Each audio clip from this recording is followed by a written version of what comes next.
नमस्कार, मैं हूं आपके साथ पलक शर्मा। आइए नजर डालते हैं फटाफट खबरों की ओर। तेलुगु देशम पार्टी प्रमुख एन चंद्रबाबू नायडू ने आंध्र प्रदेश के मुख्यमंत्री वाईएस जगन मोहन रेड्डी को लेकर विवादित बयान दिया है। उन्होंने मुख्यमंत्री को लुटेरों और जमीन हड़पने वाले गिरोहों का नेता बताया। इस दौरान विपक्ष के नेता ने कहा कि राज्य वाईएसआरसीपी की 5 साल की सरकार की जिस अराजकता का सामना कर रहा है वह 10 दिनों में खत्म हो जाएगी। हम लोगों को इन साजिशकर्ताओं से बचाने के लिए एक गठबंधन के रूप में आ रहे हैं।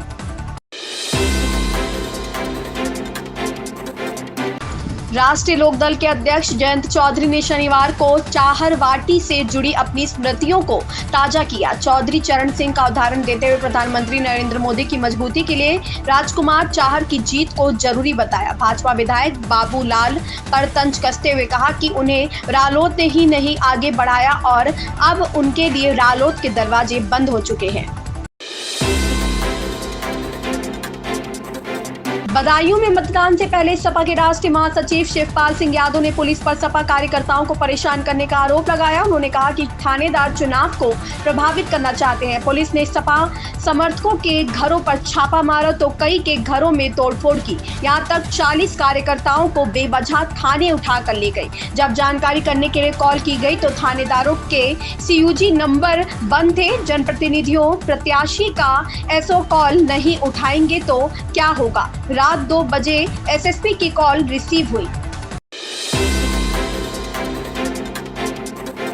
लोकसभा चुनाव के तीसरे चरण से पहले कांग्रेस महासचिव जयराम रमेश ने शनिवार को मोदी सरकार पर गंभीर आरोप लगाया। उन्होंने कहा मोदी सरकार में 21 अरबपतियों और विशाल निगमों को तो टैक्स में कटौती दी गई, लेकिन वेतनभोगी मध्यम वर्ग और श्रमिक पहले से कहीं अधिक आयकर का भुगतान कर रहे हैं। उन्होंने कहा जब डॉक्टर मनमोहन सिंह ने पद छोड़ा तो व्यक्तिगत आयकर कुल टैक्स संग्रह का 21% था, जबकि कॉर्पोरेट टैक्स 35% था।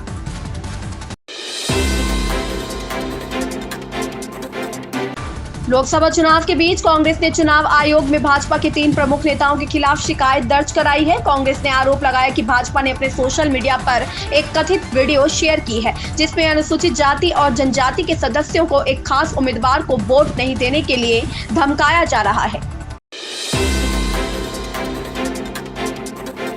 तृणमूल कांग्रेस के वरिष्ठ नेता अभिषेक बनर्जी ने कहा कि उनकी पार्टी कांग्रेस के साथ गठबंधन की इच्छुक थी और इसके लिए वह राहुल गांधी से मिलने सुबह 6 बजे उनके आवास पर भी गए थे। पश्चिम बंगाल के मुख्यमंत्री ममता बनर्जी के भतीजे अभिषेक ने जोर देकर कहा कि तृणमूल कांग्रेस के उम्मीदवार विपक्षी गठबंधन इंडिया के पश्चिम बंगाल में सच्चे प्रतिनिधि हैं। उन्हें शनिवार को कहा अगर मैं गंभीर नहीं होता तो मैं सुबह 6 बजे दिल्ली में राहुल गांधी के आवास पर नहीं जाता।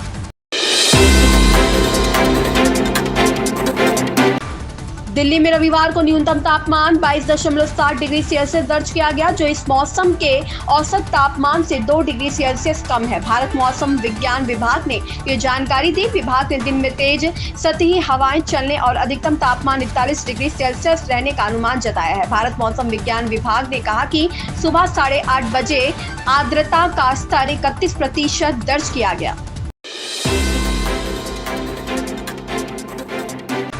भोपाल 4 मई मध्य प्रदेश के मुख्यमंत्री मोहन यादव ने शनिवार को आरोप लगाया कि कांग्रेस नेता राहुल गांधी का रायबरेली निर्वाचन क्षेत्र से नामांकन पत्र दाखिल करना अपनी बहन प्रियंका गांधी वाड्रा और उनके पति के अधिकार छीनने जैसा है। यादव ने दावा किया कि राहुल के बहनोई ने उत्तर प्रदेश में पोस्टर लगवाए हैं कि वह चुनाव लड़ने के लिए तैयार है। मुख्यमंत्री ने कहा यह अपने जीजा के नहीं हुए, उन्होंने अपनी बहन का अधिकार छीनकर रायबरेली से नामांकन पत्र दाखिल किया।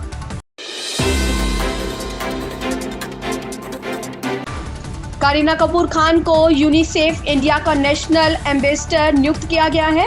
वह 2014 से ही इस ऑर्गेनाइजेशन के साथ बतौर सेलिब्रिटी एडवोकेट जुड़ी हुई थी। उन्होंने इंस्टाग्राम पर एक लंबा नोट शेयर कर इस बात की जानकारी दी है। करीना ने सोशल मीडिया के जरिए कहा कि आज का दिन उनके लिए बहुत भावुक कर देने वाला है। करीना ने लिखा, मैं 10 साल से इस ऑर्गेनाइजेशन के साथ जुड़ी हूँ। इन 10 सालों में मैंने बच्चों के अधिकारों के लिए काम किया है। मैं आगे भी पूरी तन्मयता के साथ इस संगठन से जुड़ी रहूंगी।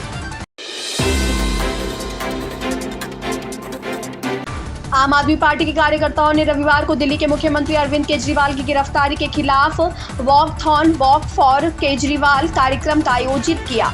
इस दौरान आप कार्यकर्ताओं के हाथ में बैनर था, केजरीवाल ने निभाई जिम्मेदारी, अब हमारी बारी। इस कार्यक्रम में केजरीवाल सरकार में मंत्री गोपाल राय भी शामिल हुए। इस दौरान दिल्ली सरकार में मंत्री और आप नेता गोपाल राय ने भाजपा पर जमकर निशाना साधा। उन्होंने कहा कि जिस तरह से भाजपा की सरकार ने दिल्ली के प्रचंड बहुमत से चुने हुए मुख्यमंत्री अरविंद केजरीवाल को बिना किसी सबूत के, बिना किसी एफआईआर के इस चुनाव के बीच उठाकर जेल में डाला है, इसे लेकर दिल्ली के लोगों में बहुत नाराजगी है।